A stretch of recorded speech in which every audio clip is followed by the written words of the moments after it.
Quand il perd, on perd. On l'a massacré. C'est pas tapé sur les doigts. Même si j'ai eu une défaite qui peut porter à confusion, une contre-performance de ma part. Mon but, c'est d'être champion du monde. J'ai merdé, surtout un coche où il fallait pas merder.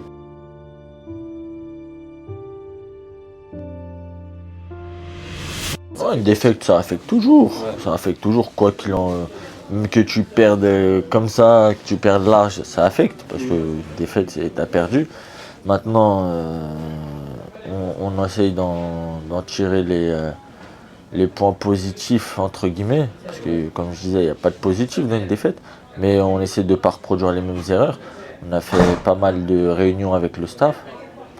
Et puis on réajuste. Ouais. Tu t'es fait taper sur les doigts après cette défaite? Ouais, je me suis fait taper sur les doigts. Plus que taper sur les doigts. Au départ, pas trop. Après, ils ont attendu, je sais pas, une bonne semaine. Après, c'était chaud. Et apparition dans l'interview. Il demandait, on m'a tapé sur les doigts après la défaite. Après la défaite? Ouais. Ah oui. C'est l'interview. Ça l'a massacré quand même. Il faut. C'est obligé. S'il nous aurait écouté. Ouais. Et Ce que je disais, si j'écoute et je perds, c'est que j'atteins mon plafond de verre. Arrête la boxe. voilà. Il nous écoute, il fait ce qu'on lui demande. Et ça passe pas. C'est bon. Ouais. Le gars il est plus fort, on l'accepte. Mais on sait que le gars il était pas spécialement plus fort. Mais plus mature, mieux géré au niveau de sa préparation, de son poids et de sa stratégie sur ce combat-là. Parce que lui il a pas. Mais du coup c'est plus lui qui perd le combat que l'autre qui le gagne en fait. L'autre il le gagne parce que tu peux pas enlever le mérite à l'autre. Oui. Bien, t'as le punch, mais t'as des gens, tu peux les. Tu peux les cogner autant que tu veux, ils sont solides. Et je pense qu'il s'est fait un petit peu influencer par ce côté-là dans son propre intérieur. Et ça c'est une bonne leçon pour lui. La boxe, il faut gagner les rounds. Ça arrive. Il peut s'en prendre qu'à lui-même, exactement. Ça arrive. C'est comme ça. La boxe, c'est pas tuer. C'était mon interview. Là c'était le jugement là. En vérité, j'ai tout dit, ce qu'il fallait, comme ça, il peut pas vous. Allez, ne me ratine pas là. On l'a massacré. C'est pas tapé sur les doigts. On l'a massacré verbalement. Ouais, non, mais bien sûr. Après, c'est comme ça qu'on comprend. C'est pour son bien. Ouais, bah, bien sûr. Parce que nous autour, quand il perd, on perd. Ah, du coup, tu t'es fait encore. Ouais, il a répondu à la question. Viens, on change de question. Ouais, non, mais non, en fait, toi, ça t'a fait quoi aussi de voir que ton entourage, il voulait ton bien? Mais j'ai envie de te dire que c'est normal que ton entourage, ils veulent ton bien. Moi, je suis pas entouré de trop de gens. Je suis entouré de mon coach, de mon père, d'un ami. Puis il n'y a pas grand monde autour de moi. Voilà, c'est mon cercle proche. Et je sais que tout le reste, c'est un milieu de faux cul. Okay. Donc les trois quarts, ils vont être désolés, mais en vérité, ils rigolent dans leur intérieur, tu vois. Alors moi, je m'en fous, je me fie pas à ce que... j'ai mon entourage proche et on réajuste entre nous. Mais du coup, toi, comment toi t'as su rebondir après ça? Comme on l'a dit, on a fait des réunions, on a réajusté. Alors est-ce qu'on visait trop? Est-ce que il faut revoir les objectifs? Donc il y avait un peu de tout ça. Ouais. Mais non, on a mis la barre là où il fallait, on a compris nos erreurs et puis c'est tout. Au final, il n'y avait pas eu. Enfin, il n'y a plus de doute là. Au début, il y a eu du doute, j'imagine, après une défaite. C'est normal. Bah au début, tu as envie de te dire, tu te dis, Est-ce que c'est fait pour moi? est-ce que c'est fait pour moi? Est-ce que tu as envie de continuer? Est-ce que tu es heureux dans ce que tu fais? Et puis tu trouves rapidement les réponses et tu agis en conséquence. Si j'étais moins heureux pendant un moment où que je continue dans cette démarche, vous ne m'auriez pas vu aujourd'hui. Ouais. J'aurais sans doute arrêté parce que c'est pas un jeu. Je respecte ce sport. Quand je fais quelque chose, c'est pour aller au bout des objectifs qu'on s'est fixés. Non, si je fixe cette barre-là, être champion du monde, c'est pour me donner les moyens à fond. Si je sais que je ne vais pas être champion du monde, j'arrête la boxe. Ouais. Moi, c'est mon objectif, c'est ça. C'est pas un autre objectif, c'est pas arrondir les fins de mois et ça m'intéresse pas de boxer pour boxer. C'est ça qui m'a plu en fait aux États-Unis. C'est que ils te donnent les moyens de réussir dans tout. Ouais. Même businessment parlant et tout, tu vois, ils te donnent les moyens de réussir dans tout. Moi, je vais m'entraîner là-bas parce qu'on va rechercher la progression, tu vois. Toi, tu veux t'entraîner là-bas ou tu veux commencer à combattre que là-bas? Combattre, c'est pas moi qui décide. Ouais.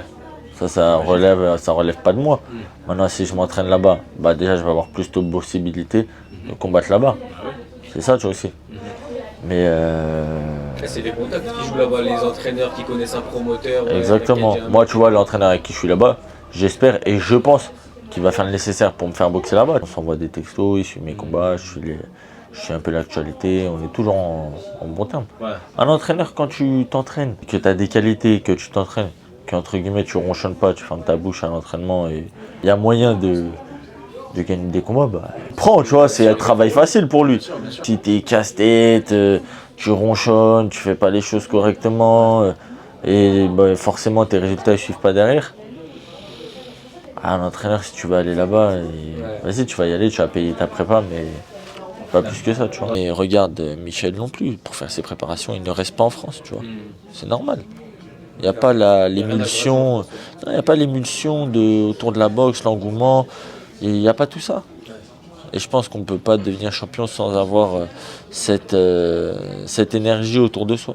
Ouais. Et toi, tu regardes un petit peu les autres boxeurs en France, genre, pas forcément qui combattent en France, mais les Français, par exemple, moi je regarde tous les boxeurs,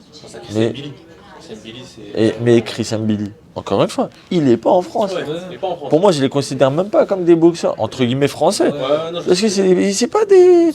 Il n'y en a aucun. Tous les plus gros potentiels champions du monde, genre, on peut parler de prospect, moi, machin, ça. Mais on n'est pas encore au niveau mondial. Mais les mecs qui sont proches du niveau mondial, ils sont pas en France.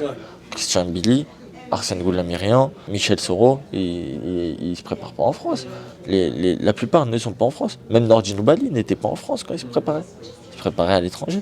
Kevin Lele Sadio, il est tout le temps en Espagne, dans son camp à Malaga là-bas, ou à Marbella, je sais plus. Parce que c'est comme ça. Parce qu'on n'a pas cette énergie autour de... Ça suit pas en France. Ça suit pas en fait. Même le cadre de vie n'est pas adéquat pour, entre guillemets, être heureux de faire ce qu'on fait. Tu te lèves, il fait gris, tu vas courir, ouais. Alors que... Là, si tu vas aux États-Unis, petite plage, soleil. Même pas forcément petite plage, mais rien que l'énergie du groupe. Les gens, ils sont là pour faire leur taf à fond. Tu vois, à Houston, le mec, il travaille à fond, s'il travaille, c'est pour lui. Tu vas en France, ça triche, tu vois, ça te donne pas à fond. Bah, indirectement, ça t'impacte. Tu vas dire, ah ouais, tu vois, il se donne pas à fond, ça t'impacte. C'est aussi ça qu'on n'a pas, on n'a pas cette culture en France. Et je dis pas que c'est correct ou c'est pas correct. Mais par exemple, tu vois un Anglais, je te donne un exemple, un Anglais ou un Américain, il prépare un combat avec un staff, ça n'a pas marché, bah, il change de staff. C'est normal. C'est ce qu'il faut, ouais. Il y a des staffs avec En France, nous, mais on se bute à rester avec les mêmes personnes. Alors je dis pas que c'est bien, c'est pas bien, c'est louable. Ouais. C'est très louable. Mais à un moment, le boxeur qui est sur le ring doit prendre conscience qu'il faut aussi qu'il recherche la progression. S'il ne progresse pas, eh ben, il faut changer. Surtout en vrai, tu mets ta vie en jeu quand c'est tu ça en aussi. En gros, faut que tu sois à 100% sûr. Moi, on l'a toujours dit, on l'a toujours su, si ça ne marche pas avec Kassa, mon staff, ils seront toujours là officieusement. Mais officiellement, je vais avoir d'autres staffs, d'autres gens qui travaillent. C'est normal. Ça me rappelle Francis Ngannou quand il change avec Fernand Lopez. Mais tu regardes Francis Ngannou, tu regardes Tyson Fury, tu regardes un Anglais qui perd, il va changer de staff, tu regardes... Et c'est normal, il faut toujours chercher la progression. Si demain j'avais un entraîneur qui se contentait de ses connaissances, il s'en contente et il ne cherche pas à progresser, et que moi je progresse plus, j'ai aucun intérêt à rester avec lui. Cette année, c'est pas je sais pas si on peut dire décisif, mais en gros. Moi cette année, c'est ma revanche, je veux contre l'Allemand. Donc en l'occurrence, je me prépare dans ma tête, je prends les combats par combat évidemment, puisque je sous-estime personne. Mais mon objectif, c'est ça. Cette année, voilà, c'est ça, c'est de l'orgueil, c'est de la fierté, on peut le prendre comme on veut, même s'il n'y a pas de titre en jeu, rien. C'est ça que je veux, pour effacer cet affront et même pour moi. Ce sport en vrai c'est mental, et toi, vas-y, si tu y vas, tu laisses un peu tout là, en France. Ouais, tu laisses tout, bah, c'est normal. Après, une carrière c'est court, hein. J'ai quoi, 10-15 ans devant moi, 15 ans c'est le max, hein. 39 ans, t'as eu 39-40 ans. Si je suis en forme, donc c'est court.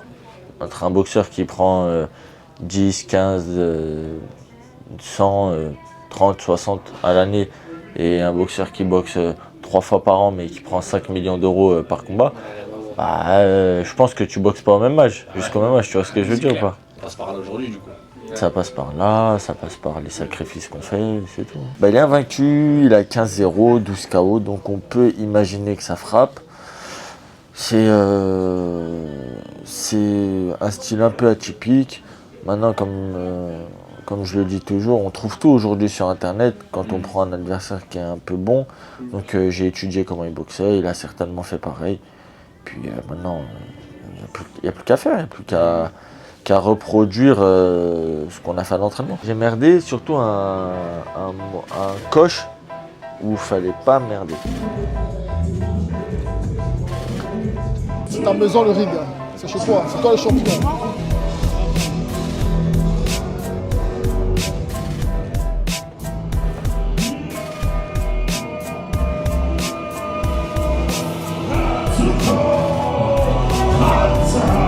C'est le champion, c'est ton ring. Concentration jusqu'au bout. Il n'a rien à faire sur le ring avec toi.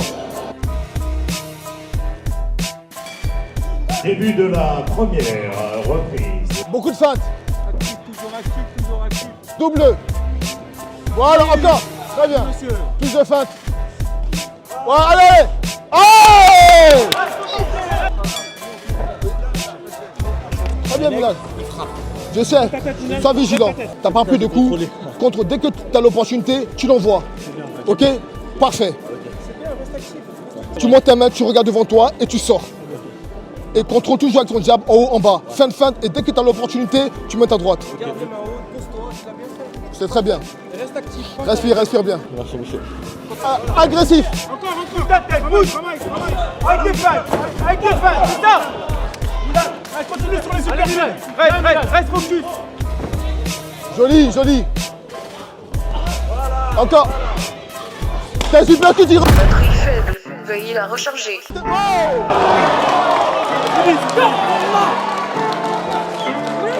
C'est ça, mec. C'est ça. Bravo. Va.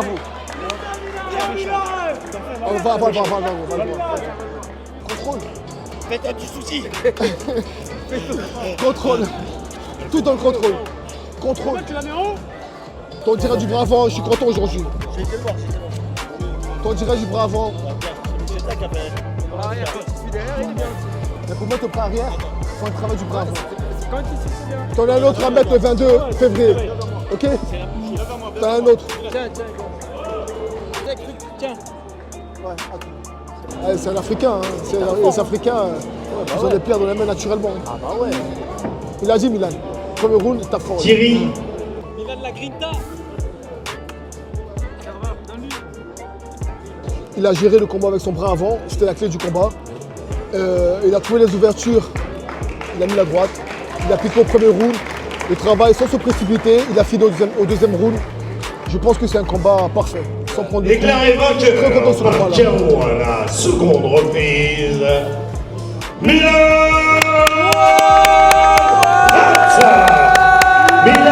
Natsuko Prat. Il va profiter de son week-end, enfin le week-end est fini, Merci, monsieur Darmas. 2-3 jours et après il revient parce qu'il a un gros combat à faire le 22 février et le travail n'est pas encore terminé. Et là, ça donne la confiance. Là. Exactement, je suis très content que le travail est payé ce soir et il y a un bel avenir qui arrive pour lui.